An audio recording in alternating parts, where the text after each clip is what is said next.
by talking about what makes each of our stars so special. As they swim and move through the water, you may notice a fin resting on their back. This is their dorsal fin. Each dorsal fin is unique in size and shape. And if you take a closer look at these dorsal fins, you may notice little notches and ridges in it as well. Because of these features, we can call the dorsal fin the dolphin's fingerprint, because no two dorsal fins are the same. We use these dorsal fins to identify our individual dolphins here, as well as our research team uses to identify dolphins out in the ocean. Next, we can take a look at the two pectoral flippers located on either side of the dolphin's body. These flippers are used to making lightning quick stops and turns in the water to avoid predators as well as to catch prey. And I do call these flippers rather than fins because they actually have a bone system. In fact, if we were to take an x-ray of these pectoral flippers, we would see 5 finger-like digits, very similar to our human hand. Now let's talk about the powerhouse of the dolphin. All the way at the end of the dolphin's body are a pair of tail fins or tail flukes. These tail flukes are connected to the strongest muscle in the dolphin's body called the peduncle. With these two combined, dolphins can reach speeds up to 25 miles per hour, as well as balance 80% of their body weight out of the water using just those tails alone. Check it out.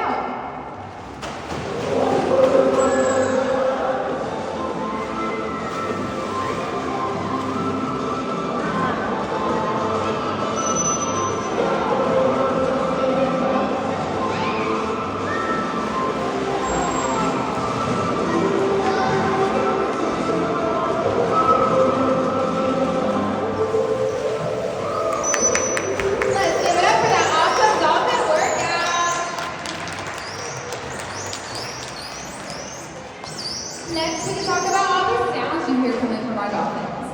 Dolphins actually breathe air just like we do, but they don't use their mouth and they don't have a nose.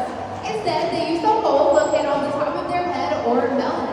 This is called their blowhole. The blowhole is the only passageway of air into a dolphin's lungs, and they also have great muscle control over the sounds that they make. And also, vocalizations may sound very similar. Every dolphin has their very own unique signature whistle.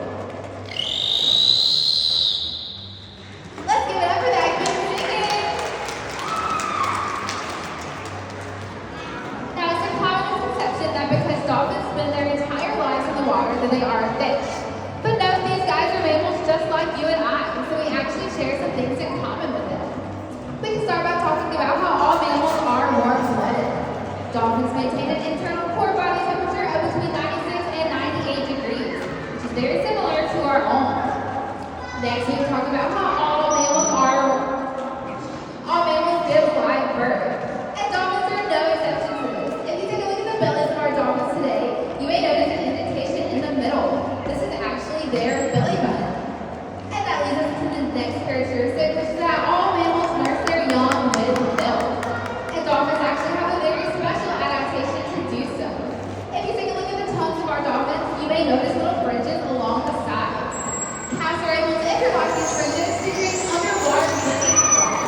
This underwater drinking straw allows the cats to get all that nutritious milk from their mother while not getting any of the salt water that they live in. And the final characteristic is that all mammals have hair.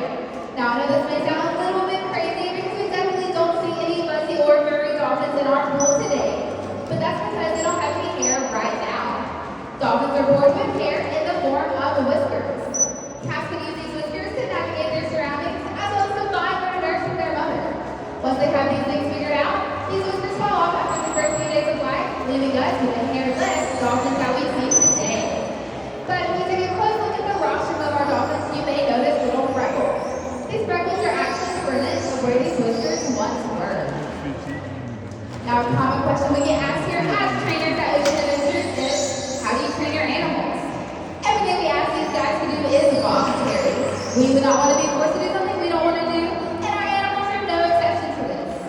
Throughout our show, you may notice our trainers using a whistle. Since dolphins hear at a different frequency than we do, this whistle lets them know that this is the correct behavior we ask for. They can stop doing that behavior, and they can return to us for some form of positive reinforcement. And we can use many different things as positive reinforcement, like fish, ice treats, and even animal-friendly gelatin.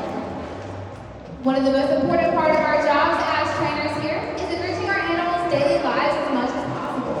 And we do this with something called enrichment.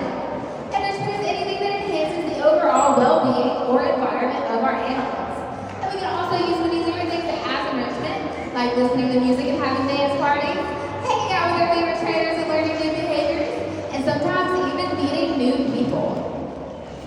Now here at Ocean Adventures and the Institute for Marine Mammal Studies, we're part of the National Stranding Network. Our goal is to rescue, rehabilitate, and release any stranded marine mammal or sea turtle that washes up on our beaches. If you do ever come across a stranded marine animal, we ask that you do not push it back in the water, as they have stranded for a reason. Whether they are sick, injured, or just too weak to keep on swimming. The best thing you can do is keep your distance and call our stranding hotline number at 1-888-SOS-Dolphin. And just by visiting us today, you're helping fund and support our rescue efforts while also getting to see these amazing animals in a much more up-close, personal environment. Now, at the beginning of the show, I mentioned that dolphins love to have fun. And one of the ways they do this here, as well as out in the ocean, is by jumping really high out of the water. So, for one last